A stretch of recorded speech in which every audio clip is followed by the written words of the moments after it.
요새 집값이 올라 걱정인 분들 많으시죠? 그런데 도시 전체가 1달러인 곳이 있다면 믿으시겠습니까? 하지만 그 도시는 아무도 살지 않는 유령 도시이기도 합니다. 도대체 무슨 일이 있었길래 아무도 살지 않게 된 걸까요? 1890년대 초 사업가 윌리엄 T. 러브는 나이아가라 강과 대서양을 연결하는 운하를 계획하고 건설하기 시작했습니다. 그러나 재정위기로 공사는 중단되었고 큰 구덩이만을 남긴 채 흙물로 남겨져 있었죠. 그러던 중 1920년 이 땅은 나이아가라시에 매입되어 화학 폐기물 매립지로 사용되게 됩니다. 이 땅은 1952년까지 매립지로 쓰였는데요. 마지막으로 이 땅에 폐기물을 매립한 후커 케미컬이라는 회사는 모든 매립을 완료한 후 시설을 폐쇄했습니다. 폐기물 위에는 불투수성 진흙을 두껍게 덮었죠. 하지만 그동안 나이아가라시의 인구는 계속 늘어나고 있었고 학교를 지을 곳이 없던 나이아가라시는 후커사에 해당 부지를 팔 것을 종용합니다. 처음에는 도시를 세울 수 없는 땅이라며 거절했지만 결국은 단돈 1달러에 해당 부지를 팔게 됩니다. 그렇게 세워진 도시에는 서서히 죽음의 그림자가 드리워졌습니다. 특히 하수도 건설 중 과거 폐기물을 매립했던 진흙층이 파괴되면서 엄청난 악취가 마을을 휘감고 마당과 지하실에선 검은 물이 솟기 시작했으며 도시 곳곳에선 화학물질들이 노출되기 시작했습니다. 주민들은 알 수 없는 피부병과 두통에 시달리기도 했죠. 그러나 이 도시의 비극이 언론에 드러나게 된 것은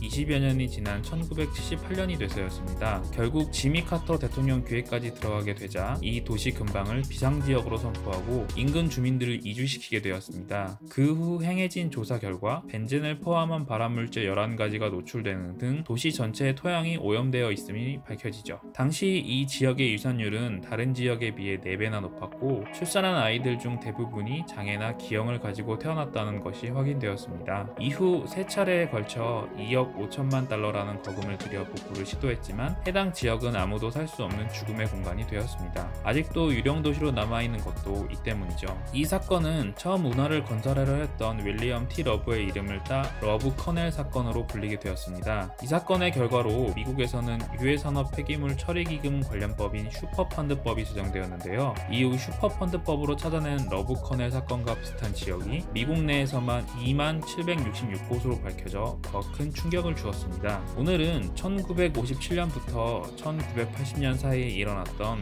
러브 커넬 사건에 대해 이야기해보았습니다. 우리가 먹고 자는 토양이 오염되어 있을 때 어떤 끔찍한 일이 일어나는지, 살아있는 땅을 인간 손으로 죽음의 땅으로 만들면 어떻게 되는지에 대해 깊은 교훈을 남겨준 사건이었는데요. 이름에는 러브가 들어가는데 많은 이들에게 피해만 끼친 사건이라니 참 아이러니하네요. 다음 시간에도 더욱 궁금한 환경 이야기로 돌아오도록 하겠습니다. 그럼 지금까지 궁금한댕 환경 이야기였습니다.